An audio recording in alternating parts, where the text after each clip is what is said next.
क्या आपने पियाजे को पूरा पढ़ लिया है? यदि आप इन 30 प्रश्नों के सही जवाब दे ले जाते हैं, तो इसका मतलब है कि आपने पियाजे को पूरा कमांड कर लिया है। चलिए देखें, क्या आप इन 30 प्रश्नों के सही जवाब दे पाते हैं? पियाजे के अनुसार संज्ञानात्मक संरचनाओं की बुनियादी निर्माण इकाइयों को क्या कहा जाता है, जो सूचनाओं को व्यवस्थित और व्याख्यायित करती हैं? तो पियाजे के सिद्धांत में जो सूचनाओं के पैकेट्स हैं, व्यवस्थित उनका स्वरूप है, उसको उन्होंने क्या नाम दिया है? तो उसे समीपस्थ विकास का क्षेत्र, संवेदी अंग, स्कीमा या फिर प्रतिवर्त क्रियाएं। तो इसका सही उत्तर क्या होगा? कमेंट बॉक्स में बताइए आप लोग। स्कीमा इसका सही उत्तर होगा। स्कीमा। पियाजे ने स्कीमा को मानसिक संरचनाओं के रूप में परिभाषित किया है, जो हमारे अनुभवों को समझने और व्यवस्थित करने में मदद करती है। अगला प्रश्न है, एक बच्चा कुत्ते के अपने मौजूद स्कीमा में भेड़ियों को देखकर उसे बड़ा कुत्ता कहता है। यह प्रक्रिया क्या कहलाती है? अगर आप मेरे फेसबुक पेज पर नए हैं तो कृपया मेरे पेज संघर्ष से सफलता के शिखर तक को लाइक करें, शेयर करें और अपने कमेंट्स दें। और यदि आप मुझे यूट्यूब पर देख रहे हैं तो मेरे चैनल शिक्षक संघर्ष विद पलश्री को सब्सक्राइब करें। चलिए देखते हैं हम इस प्रश्न को। कुत्ता अपने मौजूद स्कीमा में भेड़िए को देखकर बड़ा कुत्ता कहता है, यानी कि अपने मौजूदा संरचना में वो कोई भी बदलाव नहीं कर रहा है। तो इसे हम क्या कहेंगे? साम्यधारण, आत्मसातीकरण, संगठन या समायोजन। तो यहाँ पे मैं इंग्लिश में इसे बता दूँ, इक्विलिब्रियम, एसिमिलेशन, ऑर्गेनाइजेशन और एकोमोडेशन। तो यहाँ पे जो ये प्रक्रिया है, चूँकि उसने अपनी पुरानी स्कीमा में कोई बदलाव नहीं किया है, तो यह कहलाएगा आत्मसातीकरण। जब नई जानकारी को बिना किसी बदलाव के मौजूदा स्कीमा में फिट किया जाता है तो उसे आत्मसातीकरण कहते हैं। जब नई जानकारी को बिना किसी बदलाव के पहले से मौजूद जो उसकी स्कीमा है उसमें फिट किया जाता है तो उसे हम एसिमिलेशन ही कहते हैं। चलिए हम बढ़ते हैं अगले प्रश्न की ओर। जब बच्चा यह समझता है कि कुत्ता और भेड़िया अलग अलग हैं तो वह अपने स्कीमा में संशोधन करता है, और यह क्या कहलाता है?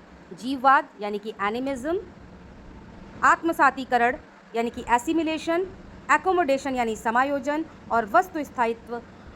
तो यहाँ पर हमारा जो सही जवाब होगा, हम सभी जानते हैं, जैसे ही स्कीमा में उसने संशोधन किया तो ये एसिमिलेशन नहीं बल्कि एकोमोडेशन कहलाता है, यानी कि हमारा सही उत्तर होगा समायोजन। तो समायोजन ही वह प्रक्रिया है, इसमें व्यक्ति जो होता है अपने पुराने स्कीमा को बदलना या नई स्कीमा बनाता है। चलिए हम देखते हैं अगले प्रश्न की ओर। पियाजे के अनुसार संज्ञानात्मक विकास की किस अवस्था में वस्तु स्थायित्व पूर्णतः विकसित हो जाता है? तो वस्तु स्थायित्व के विकास की अवस्था कौन सी है? संवेदी पेशीय, पूर्व संक्रियात्मक, औपचारिक संक्रियात्मक या मूर्त संक्रियात्मक। तो इसका सही जवाब है संवेदीय पेशी अवस्था जो है वो ही वस्तु स्थायित्व के विकास की अवस्था है। जब बच्चा जो है लगभग संवेदी पेशी अवस्था के अंत में पहुंच जाता है तो वह यह समझने लगता है कि जो चीज़ें उसके नज़रों से ओझल हो गई हैं उनका अस्तित्व भी है, वो गायब नहीं हुई हैं। चलिए हम बढ़ते हैं अपने अगले प्रश्न की ओर। एक 4 साल की बच्ची अपनी गुड़िया को खाना खिलाती है क्योंकि उसे लगता है कि गुड़िया भूखी है। यह पियाजे के किस विचार को दर्शाता है? तो ये जो 4 साल की बच्ची है, मैंने अपने कई वीडियो में, मेरा इस पर एक वीडियो भी है कि जो बच्ची का इस प्रकार का विचार है, वो खाना खिला रही है, उसे सजीव समझ रही है, तो ये क्या कहलाता है? केंद्रीयकरण, अहम केंद्रण, विलोमीयता या जीववाद। तो ये है अहम केंद्रण। ईगोसेंट्रिज्म इसे कहेंगे या केंद्रीय सेंट्रेशन कहेंगे, रिवर्सिबिलिटी कहेंगे या जीववाद कहेंगे। तो चूंकि यहाँ वह गुड़िया को सजीव समझ रही है तो यहाँ एनिमिज्म यानी कि सजीववाद हमारा सही उत्तर होगा। सजीववाद ही हमें बताता है कि बच्चा जो है, जो हमारा पूर्व संक्रियात्मक अवस्था में है, जो कि 2 साल से 7 साल तक के बीच की अवस्था है, उसमें बच्चा एनिमिज्म यानी अपना जीववाद की भावना से पूर्ण होता है। वो निर्जीव वस्तुओं को भी सजीव समझता है और उसी अनुसार उसके अनुरूप व्यवहार करता है। तो यहाँ सही उत्तर होगा जो जीववाद की अवस्था है वो पूर्व संक्रियात्मक अवस्था है, यानी 2 से लेके 7 साल तक की अवस्था है। तो यही यहाँ पे जीववाद ही सही उत्तर होगा। चलिए बढ़ते हैं हम अपने अगले प्रश्न की ओर। अपना मूल्यांकन करते रहें कि आपने पियाजे को कितना पढ़ रखा है। पियाजे के अनुसार अहम केंद्रण यानी कि ईगोसेंट्रिज्म का क्या अर्थ है? स्वयं से प्रेम करना। स्वयं से प्रेम करना का जो भाव होता है वो दूसरी चीज़ है, अहंकारी व्यवहार करना, ये भी बिल्कुल दूसरी चीज़ है, ये गलत है। दूसरों का नज़रिया ना समझना, अमूर्त चिंतन की क्षमता। तो ईगोसेंट्रिज्म का जो भाव होता है बच्चों के अंदर, वह अपनी वाली करते हैं खुद, वो दूसरे के नज़रिए को नहीं समझते हैं। वो जिस तरीके से दुनिया को देखते हैं या किसी वस्तु को देखते हैं, उन्हें लगता है कि सामने वाले को भी वो चीज़ वैसे ही दिखाई दे रही है। मैं ऐसा सोचता हूँ तो मतलब सामने वाला भी बिल्कुल ऐसा सोचता होगा। यानी दुनिया, जब दूसरे के नज़रिए को व्यक्ति नहीं समझता है तो वो कहलाता है अहम केंद्रण।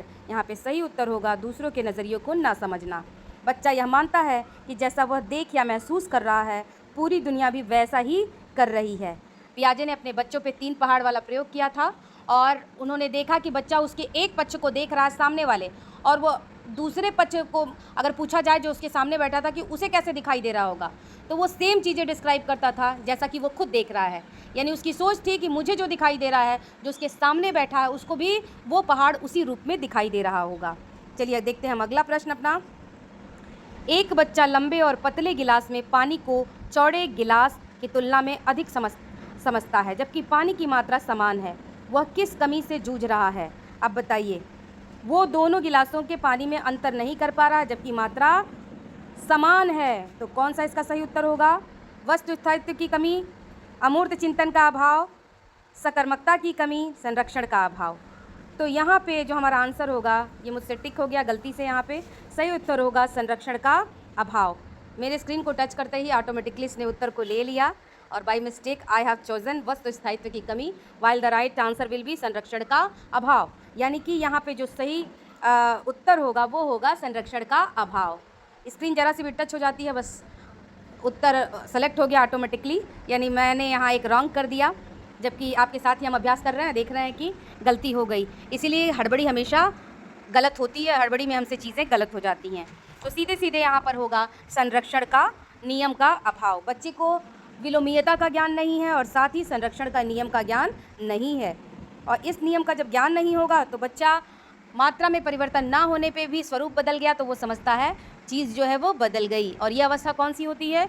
ये अवस्था होती है पूर्व संक्रियात्मक अवस्था। चलिए देखते हैं हम अगला प्रश्न। पूर्व संक्रियात्मक अवस्था में बच्चा किसी स्थिति के केवल एक ही पहलू पर ध्यान देता है और बाकी की उपेक्षा करता है। बिल्कुल, पूर्व संक्रियात्मक अवस्था में बच्चा 2 से 7 में सिर्फ एक पक्ष देखता है, जैसे कि संरक्षण में वो उसकी मात्रा नहीं देख रहा है, बस स्वरूप देख रहा है कि स्वरूप बदला, और उसने ये नहीं देखा कि आकार बदला, लेकिन मात्रा पे ध्यान नहीं दे रहा है। तो ये क्या कहलाता है? पारगामी तर्क। फिर यहाँ मैंने टच कर दिया, again I did the same mistake. पारगामी तर्क, प्रतिवर्ती चिंतन, केंद्रीयकरण या फिर विकेंद्रीयकरण। तो ये जो गुण कहलाता है वह कहलाता है सिर्फ एक पक्ष पे ध्यान देने का, उसे कहते हैं हम सेंट्रेशन, यानी कि एक ही पक्ष पर ध्यान देना, जिसमें बच्चा केवल एक आकर्षक विशेषता पर ध्यान केंद्रित करता है, उसकी अन्य विशेषताओं पर ध्यान नहीं करता है। जैसा कि संरक्षण का ज्ञान जब बच्चे को नहीं होता है, क्यों? क्योंकि वो सिर्फ किसी भी चीज़ का एक पक्ष देख पाता है, दूसरा पक्ष उसके नज़र से परे रहता है, वो उस पर फोकस नहीं कर पाता है। एक और प्रश्न मेरा गलत हो चुका है। चलिए आगे बढ़ते हैं हम अपने अगले प्रश्न की ओर। पियाजे के अनुसार विलोमीयता की क्षमता किस अवस्था की मुख्य उपलब्धि है? तो रिवर्सिबिलिटी का ज्ञान किस अवस्था में बच्चे को हो जाता है? विलोमीयता का। हमारी जो मूर्त संक्रियात्मक अवस्था है, बच्चा उसमें विलोमीयता के गुण से परिचित हो जाता है। नंबर 3, विलोमीयता की अवस्था जो है वो कौन सी है? मूर्त संक्रियात्मक अवस्था। मूर्त संक्रियात्मक अवस्था में बच्चे को पता चल जाता है कि जैसे कि यहाँ एक एग्जाम्पल दिया गया है कि 2 + 3 = 5, देन 5 - 3 = 2। तो रिवर्सिबिलिटी का ज्ञान उसे यहाँ पर हो जाता है। यहाँ पे गणितीय माध्यम से बताया गया है, जबकि हम लोगों ने अपने सभी उसमें देखा है, कई प्रयोगों में देखा है कि गोलियों के माध्यम से बताया गया है। आटे की गोली है या मिट्टी की गोली है, उसका आकार बदल दिया गया। पानी जो है समान एक ही 100 mm की बॉटल है, मिलीमीटर की बॉटल है, तो 100 ml की है, उसको दूसरे चीज़ में डाल दिया गया। तो इन उदाहरणों के माध्यम से हम इसे आसानी से समझ सकते हैं कि स्वरूप परिवर्तन होने पर आकार में भी परिवर्तन कोई ज़रूरी नहीं कि होता है। आगे बढ़ते हैं हम अपने अगले प्रश्न की ओर। मूर्त संक्रियात्मक अवस्था में बच्चा वस्तुओं को उनके आकार या लंबाई के अनुसार क्रमबद्ध कर सकता है। इस कौशल को क्या कहते हैं? तो लंबाई के हिसाब से सीरीज में लगाना, तो इसके नाम से ही मैंने देखिए इसमें हिंट दे दिया, सीरीज में लगाना, लाइन से लगाना क्रम में, तो इसे हम कुछ और नहीं कहते हैं बल्कि क्या कहते हैं, सीरिएशन यानी कि श्रेणीबद्धता कहते हैं। वस्तुओं को किसी एक आयाम के आधार पर व्यवस्थित करना श्रेणीबद्धता कहलाता है। यही सही उत्तर होगा। प्रश्नों को आप हल करते चलिए। इस 30 प्रश्नों की प्रश्नावली में पियाजे से संबंधित जितने महत्वपूर्ण तथ्य हैं उन सब को शामिल किया गया है, हर एक की पॉइंट को शामिल किया गया है। अगर आप उसे पढ़ लेते हैं, समझ लेते हैं तो आपके लिए बहुत ही किसी भी प्रकार की परीक्षाओं में उपयोगी होगा। चलिए बढ़ते हैं हम अपने अगले प्रश्न की ओर। पियाजे के अनुसार परिकल्पनात्मक निगमनात्मक तर्क किस अवस्था की पहचान है? तो हम जानते हैं परिकल्पनात्मक निगमनात्मक तर्क की अवस्था कौन सी है? नंबर 4, यानी कि हमारी औपचारिक संक्रियावस्था, फॉर्मल ऑपरेशनल स्टेज 11+ की। तो हमारी इसमें से हमें चुनना है औपचारिक संक्रियात्मक को। 11 वर्ष से अधिक के बच्चे संभावित कारणों की परिकल्पना कर सकते हैं और उन्हें व्यवस्थित रूप से जांच सकते हैं। एक तरह से वैज्ञानिक सोच का प्रारंभ यहीं से होता है। बच्चे में निगमनात्मक तर्क यहीं से शुरू होता है और जो कि धीरे धीरे और समय के साथ साथ उच्चीकृत होता जाता है। हाई लेवल की थिंकिंग, परिकल्पनाओं का निर्माण। अब बच्चा यहाँ पे प्रयत्न एवं भूल को छोड़ करके परिकल्पनाएं बना लेता है और सिर्फ उन्हीं परिकल्पनाओं पे काम करता है जो उसे लगता है कि यही best answer, this will be the right answer. जो संभावना हो कि यही सबसे सटीक है उसी पे काम करता है। ट्राई और एरर की तरह नहीं कि बार बार कोशिश करे और बार बार फेल हो। आगे बढ़ते हैं हम अपने अगले प्रश्न की ओर। विचार और भाषा के संबंध में पियाजे का क्या मानना है? तो विचार हम सभी जानते हैं कि पियाजे का मानना था कि विचार पहले आता है और भाषा बाद में। व्यक्ति का जैसे जैसे संज्ञानात्मक विकास होता जाता है उसी अनुसार जो होता है भाषा भी उसकी विकसित होती जाती है। तो यहाँ हमारा सही उत्तर होगा विचार पहले आता है और भाषा बाद में, यानी ए सही होगा हमारा। पियाजे का मानना था कि विचार भाषा को निर्धारित करता है, यानी संज्ञानात्मक विकास भाषा विकास का आधार है, जैसा कि अभी अभी हमने बात की। आगे बढ़ते हैं हम। दोस्तों ये बहुत ही महत्वपूर्ण प्रश्नावली है। इसमें हर एक कीवर्ड जो पियाजे से जुड़ा है सबको शामिल किया गया है, इसलिए इसका अभ्यास करना ना भूलें। पियाजे ने बच्चों को स्वयं से बात करने को क्या नाम दिया? तो हम जानते हैं पियाजे जब बच्चा बात करता है तो उसे उन्होंने क्या कहा है? इसे इन्होंने अहम केंद्रित वाक् कहा है। सही उत्तर होगा ईगो सेंट्रिक स्पीच। इसी को वाइगॉत्स्की महोदय ने प्राइवेट स्पीच का नाम दिया है, जबकि पियाजे ने बच्चों के खुद से बातचीत करने जिसके माध्यम से वह स्वनियमन करता है, अपने आप को निर्देशित करता है, उसको इन्होंने नाम दिया था ईगो सेंट्रिक स्पीच, यानी अहम केंद्रित वाक्। एक बात और जान लें कि उनके अनुसार ये अहम केंद्रित वाक् जो है कोई महत्वपूर्ण नहीं है, समय के साथ साथ ये बंद हो जाता है, बच्चे की अपरिपक्वता का द्योतक है। वाइगॉत्स्की इसके ठीक उलट मानते हैं। वो कहते हैं कि ये बच्चे के विकास में सहायक है और उसके आत्मनियमन स्वनिर्देशन का एक तरीका है और ये अपरिपक्वता का द्योतक नहीं है। आगे बढ़ते हैं हम अपने अगले प्रश्न की ओर। पियाजे और वाइगॉत्स्की के सिद्धांतों में मुख्य अंतर क्या है? तो पियाजे और वाइगॉत्स्की के सिद्धांतों में कई आधार पर अंतर है। वाइगॉत्स्की अवस्थाओं में विश्वास करते हैं, बिल्कुल नहीं। वाइगॉत्स्की की बजाय पियाजे ने विकास की 4 अवस्थाएं बताई हैं, तो ये गलत है, ये गलत है हमारा। दोनों संज्ञानात्मक विकास को नकारते हैं, ये भी गलत है। दोनों केवल भाषा पर जोर देते हैं, यह भी गलत है। जैविक परिपक्वता बनाम सामाजिक प्रभाव, यही सही उत्तर होगा, क्योंकि पियाजे जो हैं वो जोर देते हैं परिपक्वता पर, जबकि वाइगॉत्स्की जोर देते हैं सामाजिक सांस्कृतिक संबंधों पर और उसी के माध्यम से लर्निंग पर। आगे बढ़ते हैं हम। कथन 1 है, पियाजे के अनुसार बच्चे दुनिया के सक्रिय खोजकर्ता हैं। कारण क्या है? बच्चे वयस्कों की तरह ही सोचते हैं, बस उनकी सोच की मात्रा कम होती है। तो ये तो बिल्कुल ही सही है कि पियाजे के अनुसार बच्चे दुनिया के सक्रिय खोजकर्ता हैं। तो इसका सही उत्तर होगा बी। ए सही है लेकिन आर गलत है।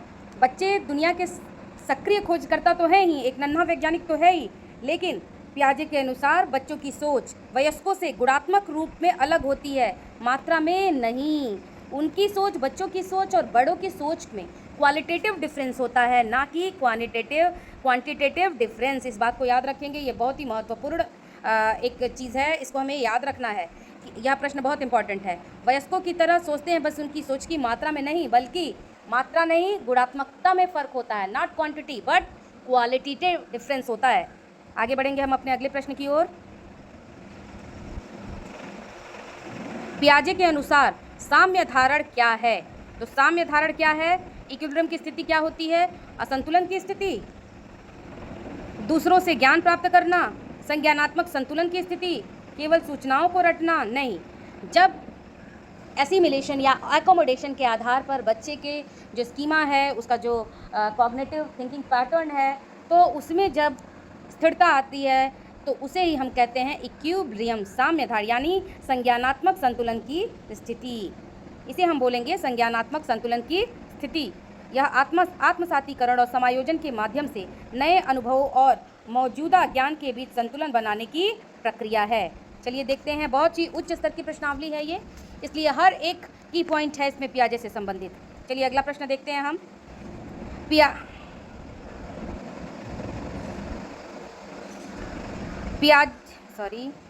पियाजे के सिद्धांत में संक्रिया शब्द का क्या अर्थ है?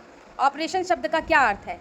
हाथ पैरों से की जाने वाली हरकत, हलचल, मानसिक रूप से की जाने वाली क्रियाएं, डॉक्टर द्वारा किया जाने वाला ऑपरेशन, स्कूल में दिया जाने वाला होमवर्क? बिल्कुल नहीं। यहाँ ऑपरेशन यानी संक्रियाओं से तात्पर्य क्या है? मानसिक रूप से की जाने वाली क्रियाएं। और इसी आधार पर पियाजे ने 4 अवस्थाएं बताई जिसमें बच्चा कौन कौन से ऑपरेशंस करता है, क्रियाएं करता है। उसी आधार पर उन्होंने उसे 4 अवस्थाओं में संज्ञानात्मक विकास को वर्गीकृत किया। चलिए देखते हैं हम अपना अगला प्रश्न। यहाँ हमें सुमेलित करना है, सही मिलान करना है प्रश्नों को। तो हम यहाँ मिलान करेंगे। संवेदी पेशी अवस्था की क्या मुख्य विशेषता है? तो संवेदी पेशी अवस्था संबंधित है वस्तु स्थायित्व से। इसके समाप्त होते होते बच्चे में वस्तु स्थायित्व का गुण विकसित हो जाता है। दूसरा है पूर्व संक्रियात्मक। पूर्व संक्रियात्मक में क्या विकसित होता है? तो प्रतीकात्मक विचार। बच्चा प्रतीक बनाने लगता है, जो भी वो देख रहा है चीज़ें, उसके लिए वो प्रतीक बनाना शुरू कर देता है। अमूर्त चिंतन। अमूर्त तर्क की अवस्था कौन सी है? औपचारिक अवस्था है। जबकि हम मूर्त संक्रियात्मक से जोड़ेंगे संरक्षण को, यानी संवेदीय पेशी, वस्तु स्थायित्व, पूर्व संक्रियात्मक, प्रतीकात्मक विचार, मूर्त संक्रियात्मक, संरक्षण, और औपचारिक संक्रियात्मक में हो जाएगा अमूर्त तर्क। हमारा सही उत्तर होगा ए हमारा सही उत्तर है। आगे बढ़ते हैं हम। पियाजे के अनुसार अधिगम के लिए निम्नलिखित में से क्या अनिवार्य है? तो पियाजे के अनुसार अधिगम के लिए क्या जरूरी है? ईश्वरीय न्याय पर विश्वास, वयस्कों के व्यवहार का अवलोकन, पुनर्बलन और दंड, शिक्षार्थी द्वारा पर्यावरण की सक्रिय खोज। हम जो आधुनिक हमारी NEP 2020 है, शिक्षा प्रणाली है रचनावाद की, उसके ये प्रमुख प्रणेता हैं। तो यहाँ पे शिक्षार्थी द्वारा पर्यावरण की सक्रिय खोज जो है वही उसके अधिगम की मुख्य आधारशिला है। तो हमारा सही उत्तर होगा शिक्षार्थी द्वारा पर्यावरण की सक्रिय खोज। एक बच्चा कहता है, मुझे धूप में मत ले जाओ, सूरज मुझे देख रहा है और गुस्सा हो रहा है। यह किस विशेषता को दर्शाता है? तो बच्चा सूरज को क्या समझ रहा है? सजीव। गुस्सा कर रहा है सूरज, तो जब सूरज गुस्सा हो रहा है यानी सजीववाद या जीववाद। हमारा सही उत्तर यहाँ होगा जीववाद। निर्जीव सूरज को जीवित मानना और उसमें भावनाओं का आरोपण करना जीववाद की क्रिया है। और ये कब की विशेषता है? ये है हमारी प्री ऑपरेशनल यानी पूर्व संक्रियात्मक अवस्था की विशेषता है। मूर्त संक्रियात्मक अवस्था का बच्चा श्रेणियों को उपश्रेणियों में वर्गीकृत कर सकता है। बिल्कुल सही बात है। श्रेणीकरण का ज्ञान उसे हो जाता है। इस अवस्था में बच्चे श्रेणी समावेश की अवधारणा, क्लास इंक्लूजन की अवधारणा प्राप्त कर लेते हैं। ए और आर दोनों सही है। ए सही है, आर सही और ए गलत है। ए और आर दोनों गलत हैं। ए सही है और आर गलत है। यहाँ पे दोनों ही सही हैं।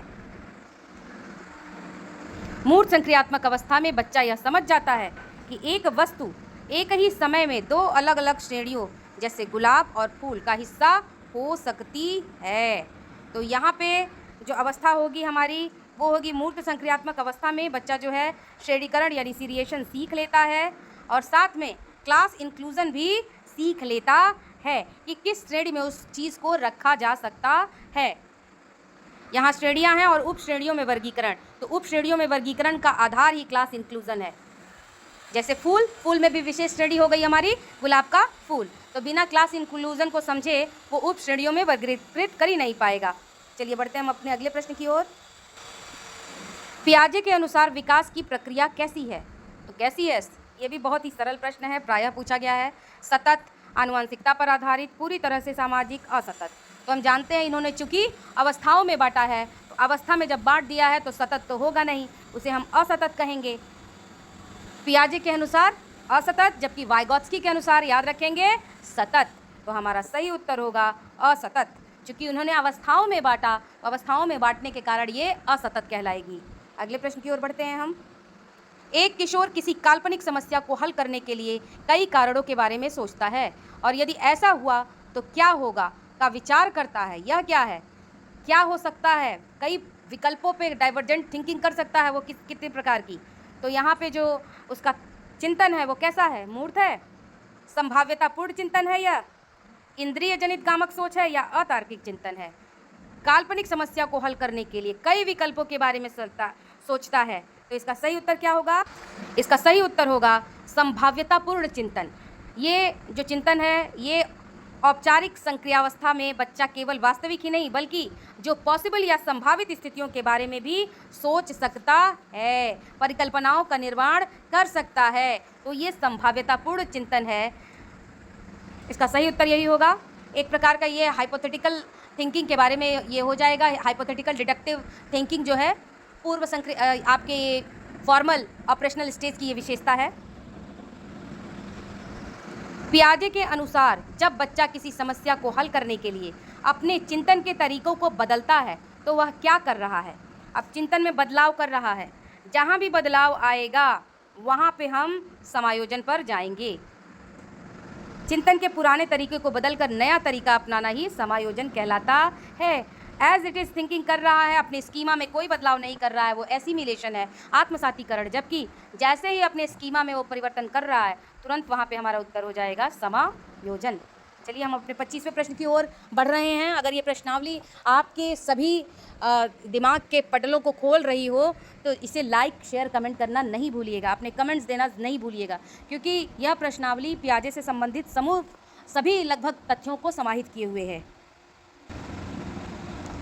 पियाजे के पूर्व संक्रियात्मक अवस्था के बच्चों के लिए शिक्षकों को किस प्रकार की सामग्रियों का उपयोग करना चाहिए? तो हम यहाँ ध्यान देंगे, यहाँ बात की गई है पूर्व संक्रियात्मक अवस्था। पूर्व संक्रियात्मक अवस्था यानी कि 2 से लेकर 7 वर्ष वाली। यह बच्चा जो होता है जानते हैं जीववाद से पीड़ित होता है, अहम केंद्रित होता है। तो देखते हैं, सांख्यिकीय आंकड़े बिल्कुल नहीं, मूर्त और दृश्य सहायक सामग्री, केवल व्याख्यान विधि बिल्कुल नहीं, जटिल अमूर्त बोलियां नहीं, बच्चा छोटा है। तो यहाँ पे उसके लिए सही होगा, सही उत्तर हमारा होगा मूर्त और दृश्य सहायक सामग्री। यह अवस्था जो बच्चे की होती है इसके लिए मूर्त और दृश्य सहायक सामग्री, क्योंकि उसका चिंतन जो होता है ठोस होता है, कॉन्क्रीट वस्तुओं तक ही होता है, चित्रों के माध्यम से, टीएलएम के माध्यम से बढ़िया होता है। तो यही हमारा बेस्ट उत्तर होगा। पियाजे के अनुसार विकेंद्रीयकरण का क्या अर्थ है? केवल अपने बारे में सोचना। अब देखिए यहाँ पे सेंट्रेशन का उल्टा हो गया डिसेंट्रेशन। सेंट्रेशन में सिर्फ एक चीज़ के बारे में सोचना और उसका जस्ट अपोजिट है डिसेंट्रेशन, यानी ठीक उसका उल्टा। तो केवल अपने बारे में सोचना, नो, एक साथ कई पहलुओं पर विचार करना, बिना सोचे समझे कार्य करना, वस्तुओं को छुपा लेना। यहाँ सही उत्तर होगा एक साथ कई पहलुओं पर विचार करना। बच्चे में डिसेंट्रेशन का गुण विकसित हो गया, यानी बच्चा अब केंद्रीयकरण नहीं, एक साथ वस्तु के कई पक्षों पर ध्यान दे पाता है। वो अब स्वरूप के साथ साथ उसकी मात्रा, उसके आकार, रिवर्स, मतलब कई पक्षों को वो एक साथ देख पा रहा है। वाइगॉत्स्की के विपरीत पियाजे अधिगम में किसकी भूमिका को कम महत्व देते हैं? तो पियाजे अधिगम में हम यहाँ ध्यान देंगे क्या आनुवंशिकता को, शारीरिक अनुभव को, जैविक परिपक्वता को, या सामाजिक अंतर्क्रिया को? वाइगॉत्स्की का जो सबसे मेन की पॉइंट है वो है सामाजिक अंतःक्रिया, जबकि पियाजे क्या कहते हैं, वो जैविक परिपक्वता को सबसे ज़्यादा इंपॉर्टेंट रोल प्लेयर के रूप में जानते हैं बच्चे के संज्ञानात्मक विकास में। तो हमारा सही उत्तर होगा क्या? जैविक परिपक्वता। पियाजे ने जैविक परिपक्वता को बहुत अधिक महत्व दिया है। अब देखिए एक गलती मैंने और की, यहाँ पे लिखा हुआ है किसको कम महत्व देते हैं वाइगॉत्स्की। यही गलतियाँ हमसे हो जाया करती हैं कि हमने नेगेटिव कीवर्ड को ध्यान नहीं दिया, यहाँ कम लिखा है। क्या लिखा हुआ है? कम। पियाजे अधिगम में किसकी भूमिका को कम महत्व देते हैं? तो अगर मैंने चुन लिया जैविक परिपक्वता, तो जैविक परिपक्वता तो हमारा राइट आंसर हो जाता, उन्होंने महत्व दिया है। यहाँ कम की बात की गई है, तो कम के उस हिसाब से हमारा जो उत्तर सही होगा वो क्या होगा? सामाजिक अंतःक्रिया। सामाजिक अंतःक्रिया को पियाजे ने कम महत्व दिया है, जबकि वाइगॉत्स्की ने बहुत अधिक। और चूंकि हमारे प्रश्न में यहाँ नकारात्मक शब्द था कम, इसलिए हमारा उत्तर जो एक्चुअल सही है वो नहीं लेना था हमें, बल्कि जो गलत उत्तर था वही हमें चुनना था। हमें साइकोलॉजी के प्रश्नों को हल करते समय यह भी ध्यान में रखना चाहिए, ज़रा सा मिस्टेक होता है। इसी तरह से हम ओवर कॉन्फिडेंस में और हड़बड़ी में जो आता है वो भी गलतियां हम करते हैं, क्योंकि हम नेगेटिव कीवर्ड्स को ध्यान नहीं देते हैं, नकारात्मक और न पे ध्यान नहीं जाता है और हम चुन लेते हैं पॉजिटिव उत्तर। ये गलती यहाँ मुझसे अभी अभी हुई है, पीछे भी 2 गलतियाँ हुई हैं मुझसे हड़बड़ी में। वो गलती इसलिए नहीं क्योंकि मुझे आता नहीं था, मुझे आता था, मेरा हाथ जल्दी से लग गया स्क्रीन पे। अगर मान लीजिए हम पेपर पेंसिल टेस्ट ना दे करके और अगर ऑन स्क्रीन टेस्ट दे रहे होते तो हम उस उत्तर का चुनाव कर चुके होते। इसलिए बहुत सतर्क रहें जब भी हम उत्तर को दें। इस प्रश्नावली को आप भी सॉल्व करिए और बताइए कि 30 में से आपके कितने प्रश्न सही हुए। चलिए बढ़ते हैं हम अपने 28वें प्रश्न की ओर। पियाजे के अनुसार सकर्मक अनुमान क्या है? ट्रांजिटिव इन्फ्रेंस क्या है? तो सकर्मक अनुमान का क्या अर्थ है? 2 संबंधों से तीसरे का निष्कर्ष निकालना, संख्याओं को याद करना, वस्तुओं को रंगे के आधार पर बांटना, किसी कहानी का अंत बदलना नहीं। तो ट्रांजिटिव इन्फ्रेंस का मतलब होता है हम यहाँ पे 2 संबंधों से तीसरे का निष्कर्ष निकालते हैं। यहाँ हमारा सही उत्तर यही होगा। उदाहरण स्वरूप देख लीजिए कि यदि ए छड़ी जो है A is greater than B and B is greater than C, so A will be also greater than C। तो इस तरह का जो अनुमान है ट्रांजिटिव इन्फ्रेंस, ये ही कहलाता है सकर्मक अनुमान। 2 संबंधों से तीसरे का निष्कर्ष निकालना। हम आगे बढ़ते हैं। पियाजे का नैतिक विकास का सिद्धांत किस पर आधारित है? हाँ, मैंने इस प्रश्न को सही पढ़ा है, प्रश्न भी सही है। पियाजे का नैतिक विकास, हम कभी पियाजे का नैतिक विकास तो पढ़ते नहीं हैं। नॉर्मली जब भी हम नैतिक विकास की बात करते हैं तो कोहल वर्ग दिमाग में आ जाते हैं, लेकिन पियाजे का जो होल सोल है वो सब कुछ संज्ञानात्मक परिपक्वता पर टिका हुआ है। उन्होंने हर एक चीज़ के लिए संज्ञानात्मक परिपक्वता को ही आधार माना है। तो बच्चे का मोरल डेवलपमेंट भी जो भी होगा उसके लिए भी उन्होंने संज्ञानात्मक परिपक्वता को ही आधार माना है। बच्चा जैसे जैसे बच्चे का संज्ञानात्मक स्तर बढ़ता है, अहम केंद्रीकरण उसका कम हो जाता है और वैसे वैसे उसका नैतिक चिंतन बदलता जाता है। यहाँ इनके में यही सबसे महत्वपूर्ण की पॉइंट है। समाज की बात उन्होंने बहुत ज़्यादा नहीं की है। आगे बढ़ते हैं, ये हमारा अंतिम प्रश्न है। पियाजे का नैतिक विकास का सिद्धांत किस पर आधारित है?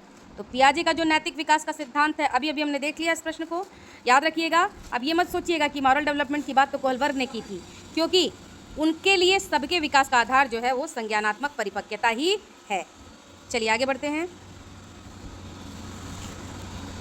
ये अंतिम प्रश्न है हमारे इस प्रश्नावली का और लगभग इन 30 प्रश्नों ने पियाजे के सभी प्रमुख की पॉइंट को कवर कर लिया है। पियाजे के नन्हा वैज्ञानिक विचार का निहितार्थ क्या है? लिटिल साइंटिस्ट उसे क्यों कहा गया है? नकल करता? अरे नहीं। बच्चे को लैब में भेजना चाहिए? नहीं। बच्चा सक्रिय रूप से ज्ञान का निर्माण करता है। बच्चा जन्म से ही सब कुछ जानता है? नहीं, यही है सी। बच्चा जो है सक्रिय रूप से ज्ञान का निर्माण करता है, इसीलिए इसे नन्हा वैज्ञानिक कहा गया है। तो मित्रों, यह रही 30 प्रश्नों की प्रश्नावली, जिसमें लगभग सभी की पॉइंट्स को पियाजे के कवर कर लिया है। अगर आपने 30 में 30 स्कोर किया है, देन आपको सीटेट या कोई भी परीक्षा क्वालिफाई करने से सीडीपी नहीं रोक सकता है, क्योंकि यहाँ पे हमने विचारात्मक बौद्धिक मंथन भी किया है।